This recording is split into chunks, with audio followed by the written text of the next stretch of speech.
I like the hat. I don't like the lighting. Guess we're just gonna have to compromise. I'll do what I want. It's a free country. I'll say what I want. It's a free country. You ever heard that before? I remember hearing that a lot growing up as a kid. Most of us believe that we live in a free country. We know that we live in a free country, relatively free country. And I think that most of us value freedom pretty highly. One thing you'll notice in children, the reason why it's called the terrible twos is because at the age of 2, that's when they start wanting a little bit of independence. They want to do things on their own. They're establishing the idea of possession and things that are mine. Most people in general don't like to be told what to do. I like to make my own choices. You probably like to make your own choices. We like this idea of freedom. I believe that there are a lot of misunderstandings to the word freedom and what freedom is. You can be Republican, you can be Democrat, you could be a part of the Green Party, you could be an independent, and those are all just political parties within the US. But one thing that I'm pretty positive that if you went up to anybody who was a part of any of these political parties, that they would all agree with the idea of freedom and that they love their freedom. I believe if I went up to anybody of any of these parties or sides and asked them, do you believe in freedom? Do you believe in the idea of being free? That they would all say yes. I just have a hard time thinking that anybody would go, no, I believe in slavery. No, I believe in people being tyrants over other people. So on both ends of the spectrum, we hold a lot in common with what we want in the end. We want an outcome of a system where we all enjoy the maximum amount of freedom as possible. All of us. That's what we all want, right? It's just what we all differ in is how we think we need to get there. There's a difference between principles and rules and laws and belief. Rules and laws and beliefs, they can change over time according to what's going on in the world, you know, but principles are generally rules that are true always, throughout time. They don't change, they just are. I think subconsciously that freedom has always been a big deal to me. I mean, I've probably wanted to be free since I was 2 years old, but more along the lines of I've kind of always been that human that's been like, I'm gonna do what I want, I don't care what you say. Forever, I've always been that person. But I don't really think I understood the concept or understanding or definition or meaning of freedom. In the United States, our government was founded and based upon a system of government called a democratic republican government. That's what we were founded as. This was founded and established by a group of men who really studied the concepts and principles of freedom and understood what freedom was and how it should be addressed. So through history, there's been lots of different laws. 2 laws that I want to talk about today are called ruler's law and people's law. The founding fathers defined government in terms of political power and not parties back then. Well, they defined the 2 political extremes, which would have been tyranny and anarchy. Tyranny being too much government ruling over the people, and then anarchy being the people not having any government control at all, just taking over the government. I just want to make this clear that nothing was defined as left or right. Anarchy is the absence of law. There's no law. They don't abide by anything. No system of control would be anarchy. There's different semantics, there's different terms, there's synonyms that you can use, but for this video, I'm using anarchy. If there was no law and man could do whatever they wanted to do, that man would become law unto themselves, meaning that they could take other people's life, liberty, and property. And they could do this at will because there's no law. That's one side. The other side is tyranny. Tyranny is when you have way too much government controlling over people's lives in areas where they just should not be meddling in. This includes too much political oppression, too much political control. So if you have a scale with anarchy at one end of the spectrum with 0% government, and you have tyranny at the other end of the scale with 100% government, the founding fathers wanted to find a balance in the middle between the 2 of them, and that's called people's law. And it's called people's law because the power resides within the people, not the governments. Putting in a system of people's law would provide just enough government to give us security and justice. And that's what we want, like security in the sense of people not stealing our stuff. We don't want people stealing our stuff. We also want to feel safe that people aren't going to take our lives or imprison us unjustly. And of course, we want justice. That's where everybody is being treated fairly under the law. Justice is if somebody takes something from you, that it's given back to you and they're dealt with in a justly manner. They wanted enough control to secure our security and our justice, but not enough to take away our liberty and our freedom. So what People's Law states is that people, human beings, are endowed by God with their rights to their life, liberty, and property. If you're saying, I don't believe in God, then we can base this off of your humanity. People are endowed by their humanity to their life, liberty, and property. So by our humanity, being the smartest creatures on earth, being able to reason and have free will, by that, we have the right to our life, liberty, and property. And really what it all comes down to is life. If I own Ray, then I have the liberty to make my own choices and make my own decisions. And if I own myself, then I should own the fruits of my labor as well, which is my property. The founding fathers were mostly Christian men that base their beliefs off of Judeo-Christian methods. But if you don't believe in that, like I said, you can base this all off of your humanity.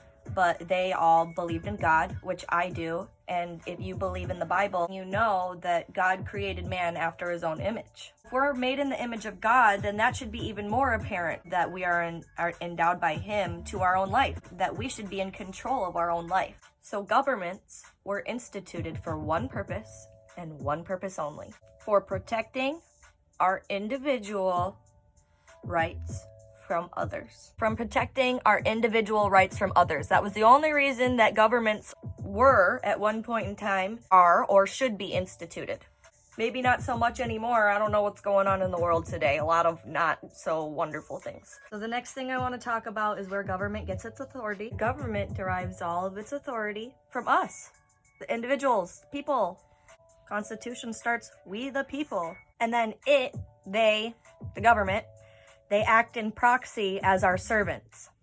In proxy means like if I employ somebody or somebody works for me and I give them like a work uniform and they represent me and they work on my behalf. Like I represent Ray. I gave them the authority to act on my behalf. So they act in proxy for us as servants. One of our founding fathers, Thomas Jefferson, once said, if men were angels, we wouldn't need government. Now that's really important to understand. People are not angels.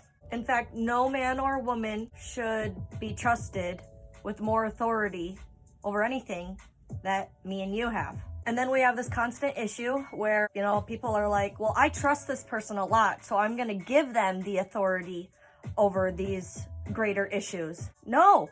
What the law says is that anytime that we give the government authority that we, the people, we, the citizens, don't have, now the government, the creature, has exceeded the creator. The government that we created is now more powerful and stronger than its citizens. That means it becomes our master and we become its slave. I'm a Democrat, so when my person gets into office, I'm going to give him all the authority that I can. I'm a Republican and I believe in my guy. And maybe the person that they're trying to vote in is like a really awesome person and really wants to get stuff done, but it doesn't matter because that person's not going to be in office forever.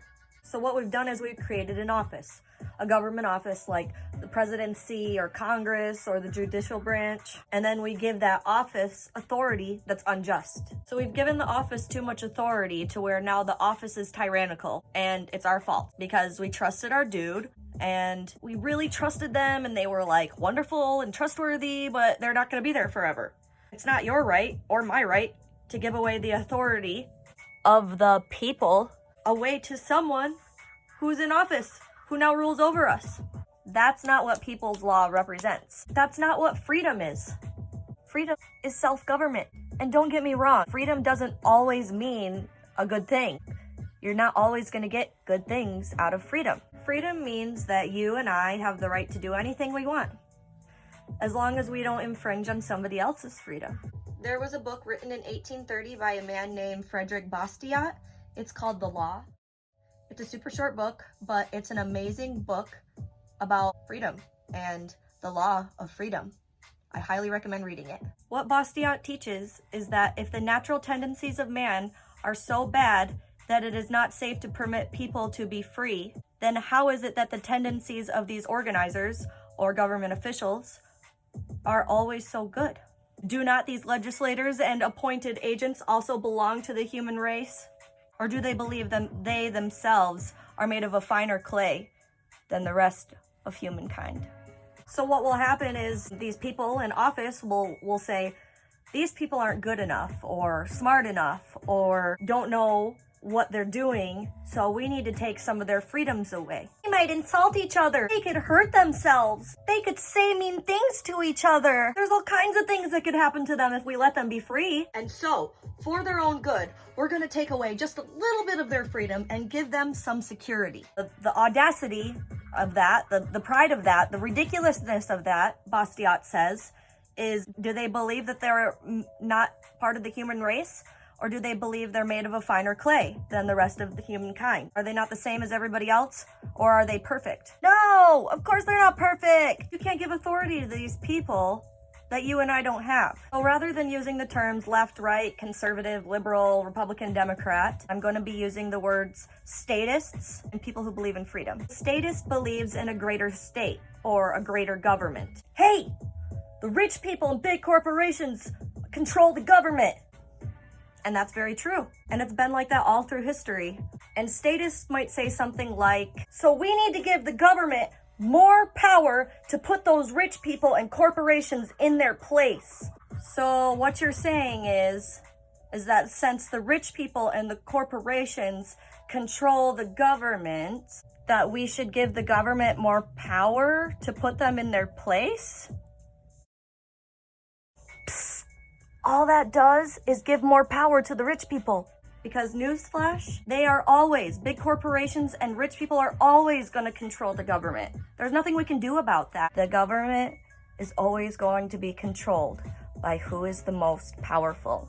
I think most people understand that. But what you can do is limit how much power the government has. We the people have to make these decisions. The government is not a better form of human than humans are. We can't trust other people with authority over others. We don't need rulers. You know, I don't want to be in here anymore. I don't want to finish my video in here. It's been too difficult for me to do it. So excuse me for a moment. I'm gonna go downstairs. So there's a term, it's a Latin term. It's called libido dominandi. It means the lust to rule or dominate. If you look it up online, a lot of the times it'll refer to politics. Here's a good example. John Adams, it was a freedom lover. He stood up for freedom. He was a big part of the revolution for the US to declare freedom and to create freedom.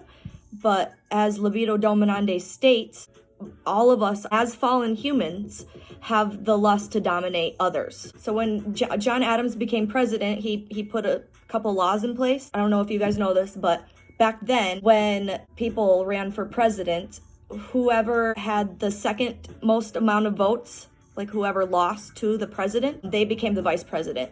So a lot of the times the president and the vice president did not like each other. John Adams had a couple laws created. One of the things that he made was the Alien and Sedition Act. Now this stated that anyone could come to America and be a citizen unless they were from France. Now at the time, the vice president was Thomas Jefferson, and John Adams didn't like Thomas Jefferson, and the French really liked Thomas Jefferson. So he created this act because he was afraid that people were going to move from France over to America and vote for Thomas Jefferson. And he also added in this other part. So you got the alien part, which was allowing anybody to come in and live here as a citizen unless you were from France. And then the sedition part was if you said anything bad about the president or the Congress or the Supreme Court, if you said anything negative about them, you would be charged with sedition. Now, he left out this little part about the vice president because he didn't like Thomas Jefferson. Must have sucked for some other vice president. Was good as we think that John Adams was, we can look at those laws and be like, well, what the heck? That's not fair. That's not just. Well, because a lot of people can make really dumb decisions when they have a lot of power. back into the regards of libido dominandi. So I hope these principles stick with you. I hope that they help you realize that we as people deserve freedom, that we're endowed by our Creator with these freedoms to be free, and that we own our own life. So that means that we own our own freedom to do what we want, as long as we don't take anybody else's freedom away. And because we use our life and our freedoms to create our property through the fruits of our labor, we should own our property. So these are our rights under our humanity, and that we shouldn't give our freedoms away. And the government was created to protect our individual rights, not democracy. So a funny saying about democracy is two wolves and a sheep voting on what's for dinner and who's gonna win. That's just a brief analogy of what it is. We are not a democracy. Freedom is about individual liberty. So if you're not picking up what I'm throwing down, what I'm saying is democracy doesn't equal freedom / freedom isn't democracy. So if we want to continue on with that analogy, that means the freedom for the sheep to survive, for the freedom for them to have their life, liberty, and property. What I think we need to focus on is that we all deserve, all of us, even people we don't like, we all deserve our freedom. We all deserve and have a right to our life, liberty, and property. And the government is there, or should only be there, to protect us from somebody else or another government from taking away our life, liberty, or property. And they also need to protect themselves from somebody else taking their life, liberty, or property. They should be working on our behalf. They should be working as our employees, which means they should only have the power that we give them. And if we give them any authority that we don't have, the creature overtakes the Creator. It exceeds the Creator. So at that point, we are no longer the master over our creature. They become our master. And this is exactly how we lose our freedoms. I personally believe that freedom, liberty is very important, almost sacred if you want to call it. I believe it's my generation or the next generation that's going to save these ideas through studying properly. And don't get me wrong, not every law is going to be black and white. But principles are forever. I think it might have been Ronald Reagan that freedom is only one generation away from being lost. So principles are right or they're wrong. They're moral or they're immoral. I believe if we stand together and focus as free people on educating ourselves and inspiring others to educate themselves, that we can restore freedoms that we've lost and keep the freedoms that we have. Thank you for taking the time to watch this really long video. I really appreciate you watching it to the end. If you did, can you please like it? Can you please share it? I also want to take a second to give a shout out and thank you to Bryson. I'm still using his beat for my video.